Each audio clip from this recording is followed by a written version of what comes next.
Hello mes gens! Alors, j'espère que vous allez bien. Moi, ça va. Ça fait longtemps que j'ai pas fait de vidéo. J'en suis navrée.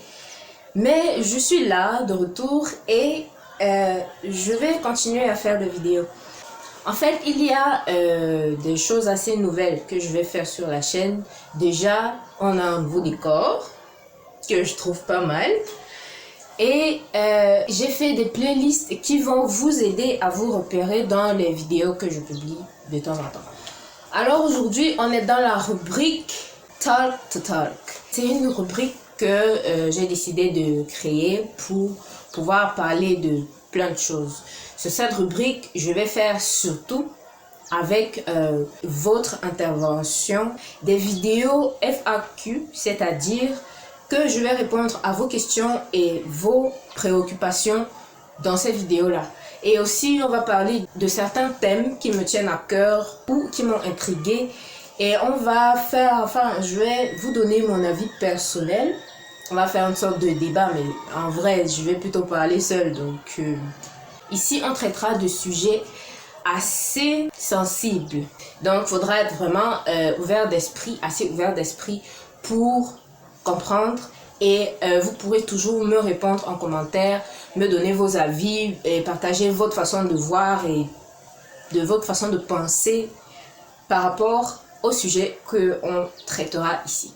Ah, ça fait trop longtemps, ça m'a trop manqué de faire des vidéos, et malgré qu'on n'est pas nombreux, vous m'avez manqué aussi. J'ai vu qu'on avait une petite marge de nouveaux abonnés. Coucou à vous et bienvenue sur ma chaîne. Moi, c'est Sandy. Aujourd'hui, on va parler des complexes, des différents complexes, mais surtout des complexes physiques et des complexes vestimentaires. On y va!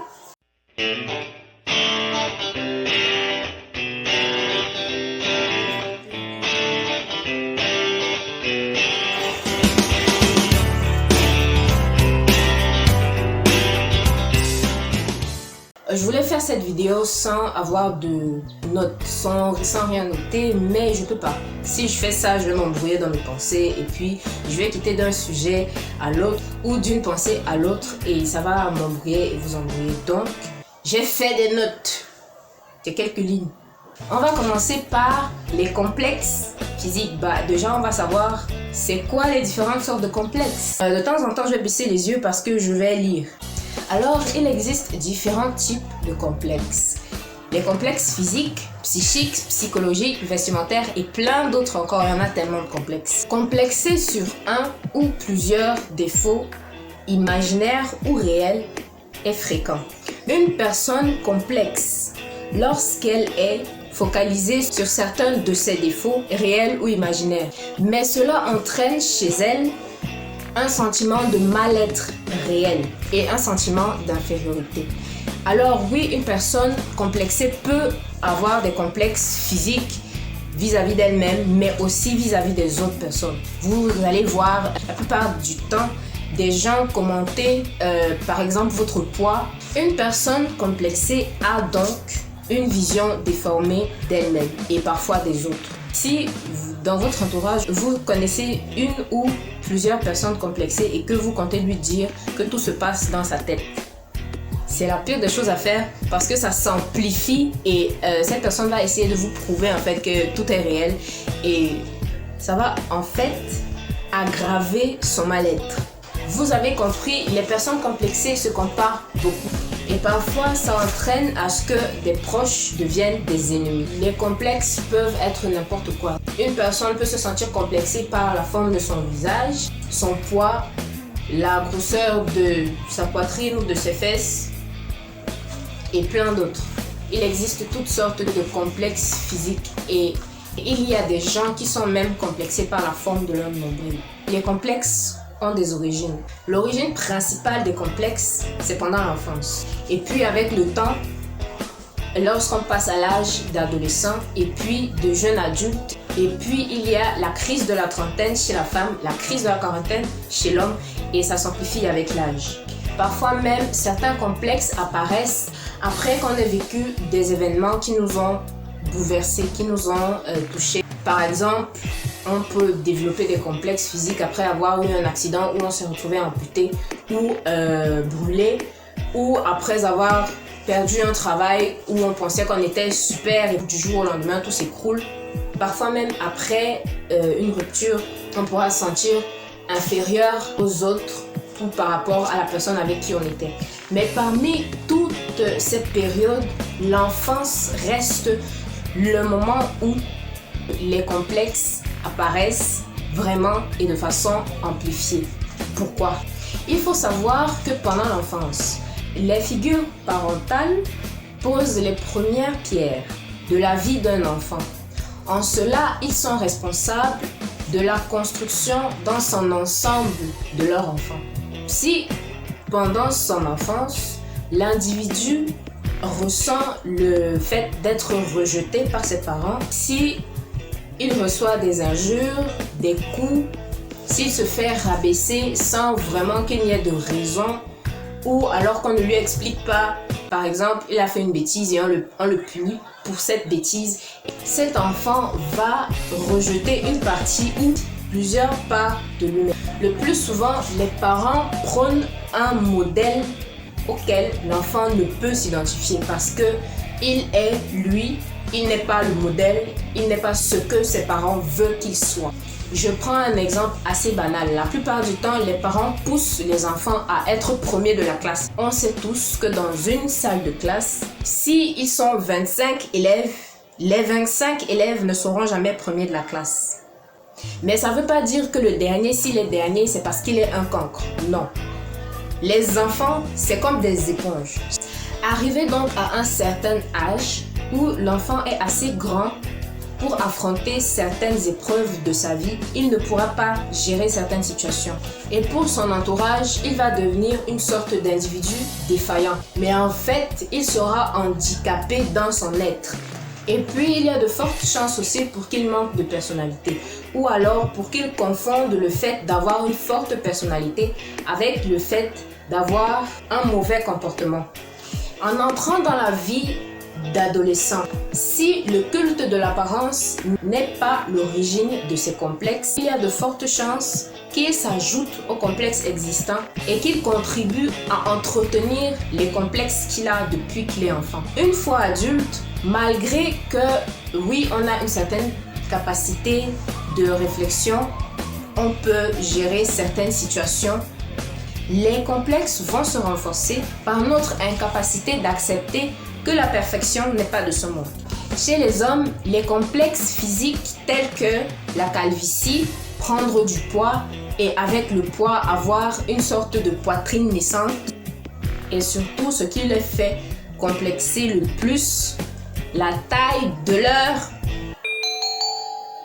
Les femmes, quant à elles, ont 2 fois plus de pression au sujet de leur apparence. Elles font donc tout ce qu'elles peuvent pour parer aux éventuels défauts physiques, mais elles se font toujours critiquer par la gente masculine et pire, parfois elles se critiquent entre elles-mêmes. Génial, la solidarité féminine. Les femmes peuvent donc avoir des complexes tels que la forme de leur visage, la forme de leur bouche, la forme de leur nez, la forme de leurs yeux, la forme de leurs sourcils, la forme de leurs oreilles, la forme de leurs doigts, la longueur de leurs doigts, la grosseur de leurs doigts, la forme de leurs bras, la longueur de leurs bras, la grosseur de leurs bras, la texture de leurs cheveux, la longueur de leurs cheveux. La liste est interminable.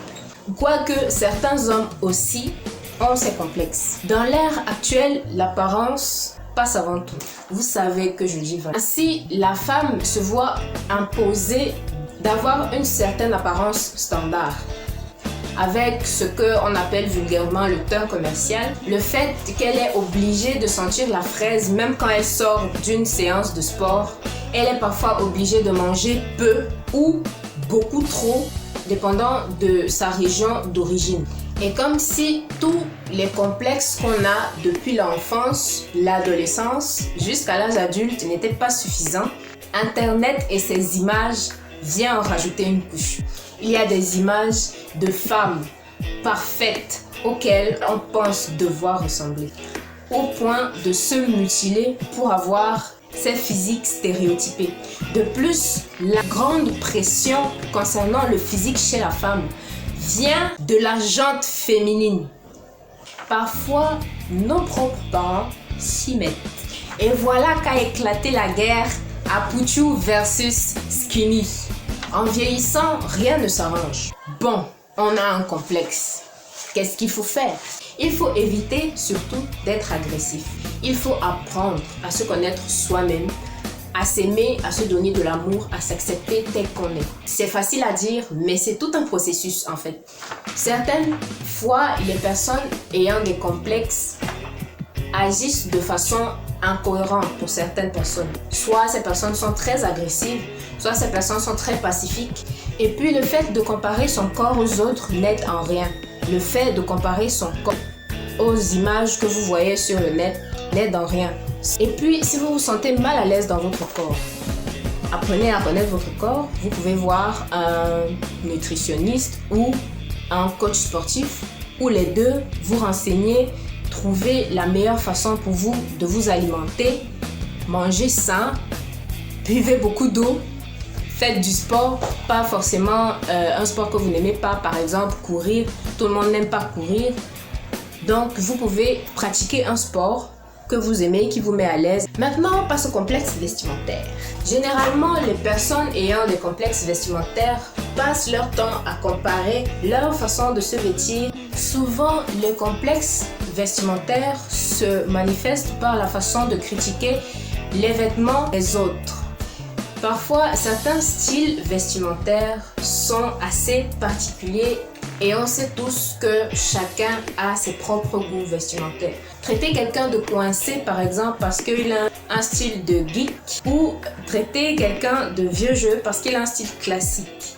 Ce sont des manifestations du complexe vestimentaire. Le style vestimentaire de l'autre lui est propre. Vous n'êtes pas forcément obligé de l'aimer de façon à avoir envie de vous habiller comme cette personne. Ceci dit, le fait de forcément vouloir s'habiller comme une autre personne est un signe que vous avez un complexe vestimentaire. Pourquoi? Parce que la personne qui vous donne envie de s'habiller comme lui n'a pas forcément votre silhouette. Ce qui veut dire que les vêtements qu'il porte ne vous iront peut-être pas aussi bien qu'à lui. Vous pourrez vous trouver votre propre style ou vous habiller un peu comme lui, mais pas exactement, parce que votre corps a ses particularités. Et si vous ne les mettez pas en valeur, vous ne serez pas chic et élégant dans ce que vous porterez, qui ressemblera exactement à ce que cette personne portait. Imposer son style vestimentaire à une personne est un signe de complexe vestimentaire. Pourquoi? Parce que chaque personne a sa personnalité. C'est un peu comme vouloir que l'autre soit une sorte de copie de soi et c'est plutôt malsain.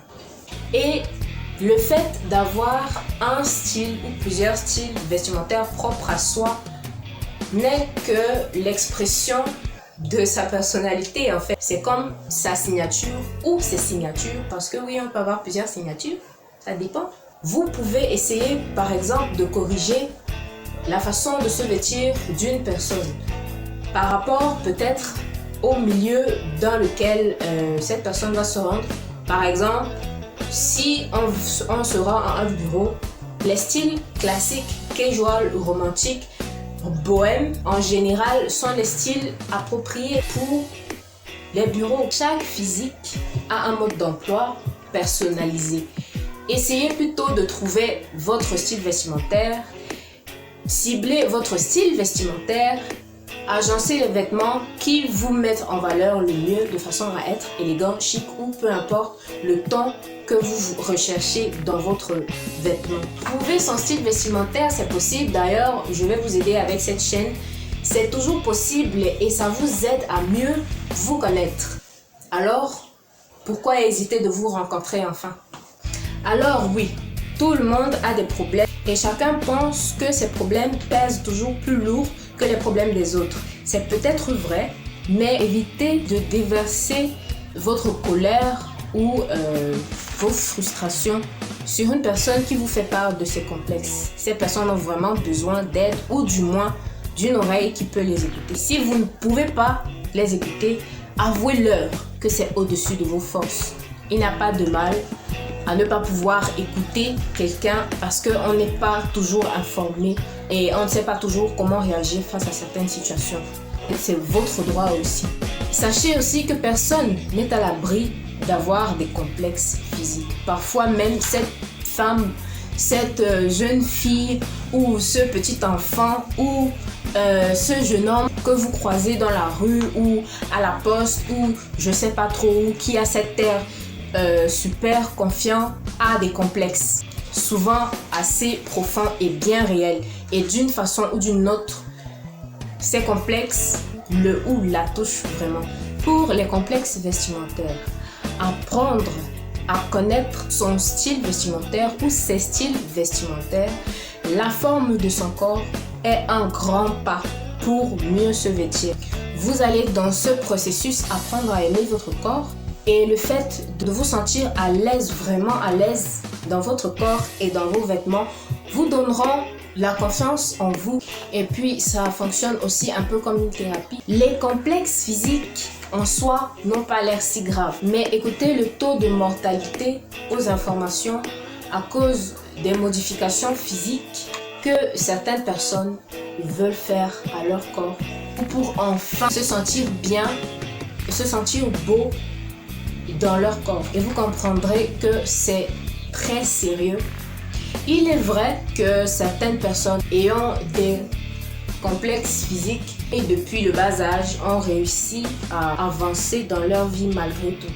Mais tôt ou tard, le mal-être refait surface. C'est un combat continuel en fait. Ça a donc l'air compliqué ou difficile, mais il est possible de surmonter ces complexes physiques comme vestimentaires, en apprenant à se valoriser soi-même, à valoriser ses différences, le fait d'être différent parfois physiquement des autres, le fait d'avoir son propre style vestimentaire, le fait d'accepter que le style vestimentaire de l'autre ne nous convienne pas forcément et de s'aimer tel qu'on est réellement. Et tout ça est encore mieux lorsque autour de soi on a une ou plusieurs personnes qui nous aiment et ou nous apprécient pour qui on est et non pour qui on semble être, et encore moins pour ce qu'on semble avoir. C'était tout pour cette vidéo. On se retrouve bientôt. C'était un sujet qui me tenait à cœur parce que oui, moi aussi, j'ai des complexes. Donc, avec cette vidéo, j'espère qu'on aura fait un pas en avant pour au moins apprendre à s'aimer soi-même. Moi, en tout cas, j'ai passé un bon moment. À bientôt donc dans une prochaine vidéo. Portez-vous bien. Dites-moi votre façon de penser dans les commentaires. Mettez-moi un pouce si vous avez aimé la vidéo. Partagez parce que forcément, plein de gens autour de vous ont besoin d'apprendre, de connaître certaines choses. À bientôt donc. Je vous fais plein de bisous. À la prochaine et surtout, be yourself. It's perfect.